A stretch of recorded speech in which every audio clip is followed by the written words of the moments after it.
حضرت نوح علیہ السلام کی کشتی طوفان نوح کے بعد یوم عاشور کو ہی جودی پہاڑ سے آ لگی تھی۔ یوم عاشور کو ہی اللہ تعالیٰ نے حضرت ابراہیم علیہ السلام کو نمرود کی بھڑکائی ہوئی آگ سے محفوظ رکھا اور اس آگ کو گلو گلزار بنا دیا۔ کا یہ طریقہ کار ہے کہ وہ 9 اور 10 محرم کی رات کو رات بھر حلیم کی دیگ بنانے میں گزارتے ہیں۔ اگر آپ اس چینل پر نیو ہیں تو چینل کو سبسکرائب کر دیجئے اور میری ویڈیو کو لائک اور شیئر کر دیجئے اور بیل آئیکن کو پریس کرنا مت بھولیے گا تاکہ میری ہر آنے والی ویڈیو آپ کو مل سکے۔ بسم اللہ الرحمن الرحیم۔ السلام علیکم۔ اسلامی کیلنڈر کا پہلا مہینہ محرم الحرام ہے۔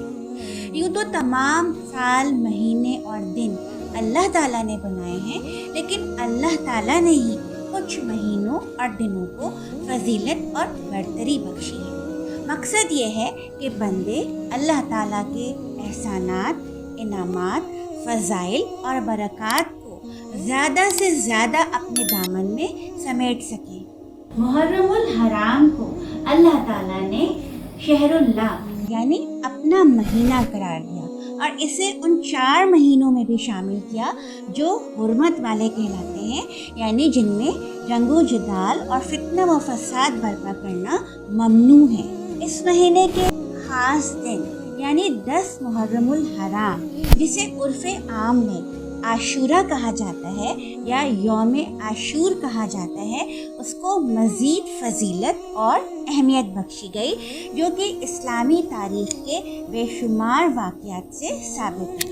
حضور اکرم صلی اللہ علیہ وآلہ وسلم کے فرمان کے مطابق اللہ تعالیٰ نے زمینوں، آسمانوں، پہاڑوں اور سمندروں کو یوم عاشور کے دن ہی پیدا فرمایا۔ لوح و قلم بھی اسی دن تخلیق کیے گئے۔ حضرت آدم کو بھی اسی دن وجود میں لایا گیا، اسی دن ان کو جنت میں داخل کیا گیا اور اسی دن ان کی توبہ قبول فرمائی۔ حضرت نوح علیہ السلام کی کشتی طوفان نوح کے بعد یوم عاشور کو ہی جودی پہاڑ سے آ لگی تھی۔ یوم عاشور کو ہی اللہ تعالیٰ نے حضرت ابراہیم علیہ السلام کو نمرود کی بھڑکائی ہوئی آگ سے محفوظ رکھا اور اس آگ کو گلو گلزار بنا دیا۔ حضرت موسیٰ علیہ السلام اور ان کی قوم بنی اسرائیل کو یوم عاشور کے ہی دن فرعون سے نجات ملی اور فرعون کو دریا میں غرق کر دیا گیا۔ حضرت ایوب علیہ السلام کو بھی ان کی بیماری اور تکلیف سے نجات اسی دن عطا فرمائی گئی۔ اسی دن حضرت یعقوب علیہ السلام کی اپنے گمشدہ بیٹے یعنی حضرت یوسف علیہ السلام سے سالوں کی جدائی کے بعد ملاقات ہوئی تھی۔ یوم عاشور حضرت عیسیٰ علیہ السلام کا یوم پیدائش بھی ہے اور قیامت بھی یوم عاشور کو ہی منعقد کی جائے گی۔ جیسا کہ ہم سب کے علم میں ہے، ایک قیامت صغریٰ سن 61 ہجری میں یوم عاشور کو کربلا کے مقام پر برپا کی گئی تھی، جس میں نواسۂ رسول حضرت امام حسین رضی اللہ تعالیٰ عنہ اور ان کے خاندان کے تمام مردوں کو انتہائی بے دردی سے شہید کر دیا گیا تھا۔ اس المناک سانحے کی جتنی بھی مذمت کی جائے وہ کم ہے، لیکن جیسا کہ میں نے پہلے بھی عرض کیا تھا کہ محرم الحرام کی فضیلت اور یوم عاشور کی اہمیت محض واقعہ کربلا کی وجہ سے نہیں، بلکہ یہ مہینہ تو اس وقت سے محترم اور فضیلت والا ہے جس دن سے کائنات کی تخلیق کی گئی تھی۔ جیسا کہ سورہ توبہ میں اللہ تعالیٰ نے ارشاد فرمایا، بے شک مہینوں کی تعداد اللہ تعالیٰ کے ہاں 12 مہینے ہیں، اللہ تعالیٰ کی کتاب یعنی لوح محفوظ میں، جس دن سے اس نے آسمانوں اور زمین کو پیدا کیا۔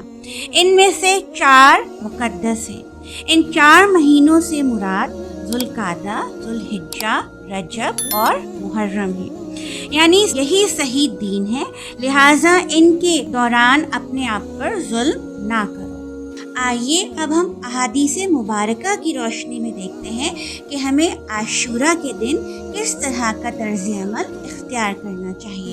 حضرت عبداللہ ابن عباس رضی اللہ تعالیٰ عنہ سے روایت ہے کہ جب حضور اکرم صلی اللہ علیہ وآلہ وسلم ہجرت کر کے مدینہ تشریف لائے تو انہوں نے مدینے کے یہودیوں کو عاشورہ کے دن روزہ رکھتے ہوئے پایا، تو آپ صلی اللہ علیہ وآلہ وسلم نے ان یہودیوں سے دریافت کیا کہ اس دن تم روزہ کیوں رکھتے ہو؟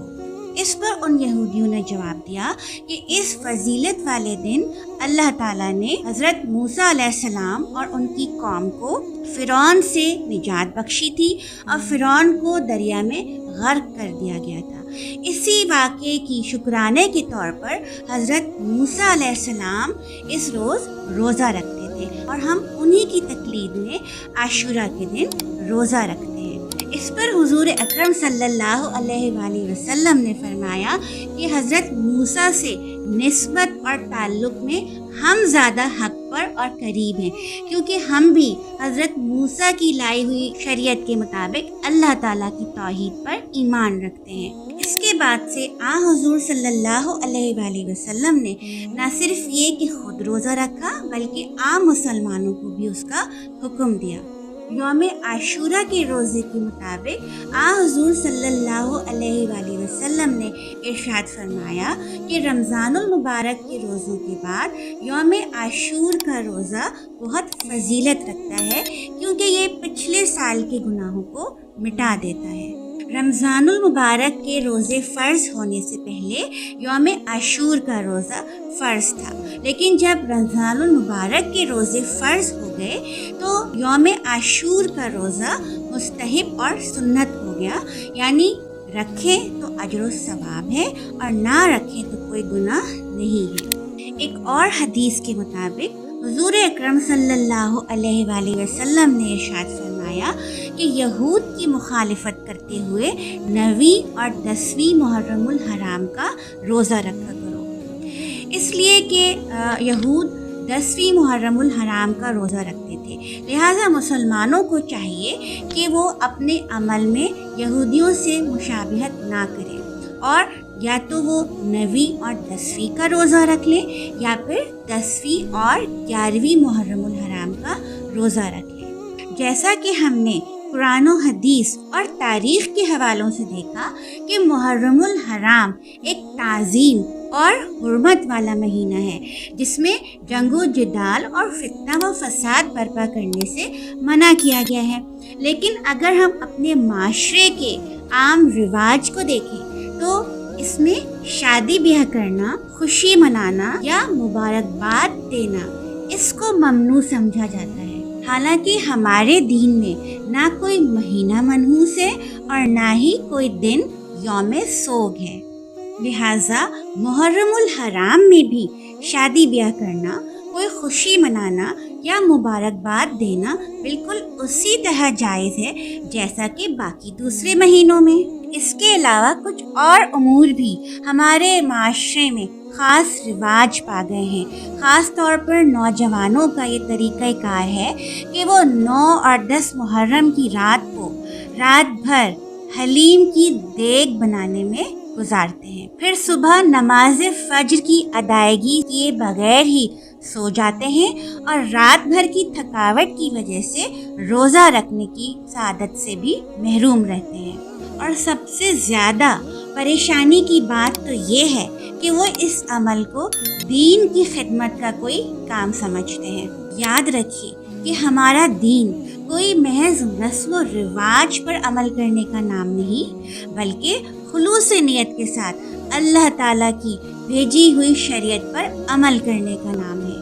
اپنی مرضی، پسند اور ارادے کو اللہ تعالیٰ کے سامنے سرنڈر کرنے کا نام ہے۔ اللہ تعالیٰ کی محبت میں ہی بندوں سے محبت کرنے اور اللہ تعالیٰ کی محبت میں ہی بندوں سے نفرت کرنے یا ان سے جنگ کرنے کا نام ہے۔ لہٰذا ہمارا فرض یہ ہے کہ ہم اپنے دین کو اس کی اصل روح کے مطابق پڑھیں، سمجھیں اور عمل کرنے کی کوشش کریں۔ حلیم بنانا یا کھانا